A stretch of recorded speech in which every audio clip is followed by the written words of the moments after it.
zibadde zikunukiriza okuwera essaawa 4 ez'akalasamayanzi emmotoka ey'ekika kya Kanta elfu mu langi eya bbululu n'etandika okuleeta ettaka bw'etyo ng'egenda mu maaso n'okuliyiwa mu mulyango gwa Muyafesi y'ekyalo.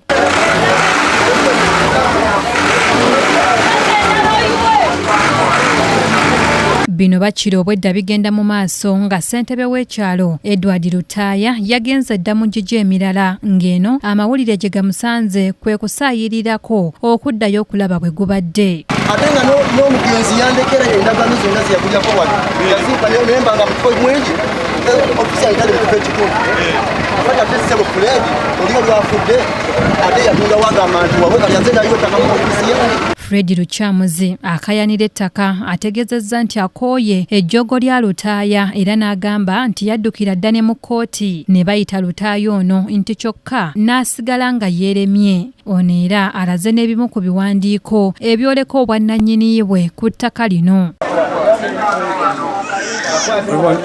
Omukadde waffe n'ajja akayanirawo nesubwa mu kkooti era nga abaana bali awali mukadde wange bajuliza ku sayidi ki namusinga emisango ajulira kakati abaana najja afa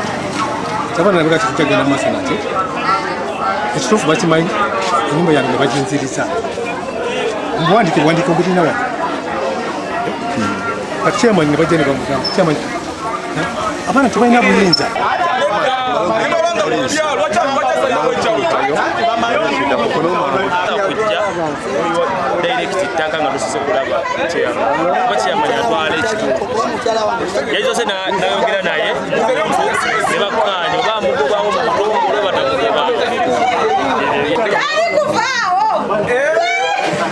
Ssentebe Edward Lutaaya alabye guli gutyo kwe kuddukira ku poliisi era ng'eno olutuuse kwe kugomba obwala mu Luchamuzi eyayiye ettaka mu mulyango gwa Muyafesi y'ekyalo.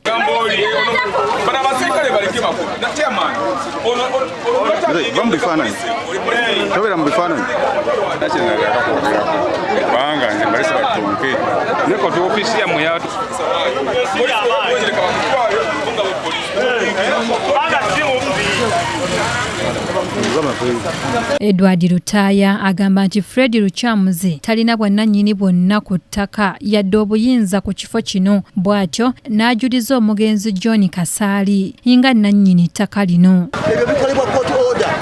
alage court order gye bamuwadde gye yakuwadde court order kuliko aba court order be bakola ebyo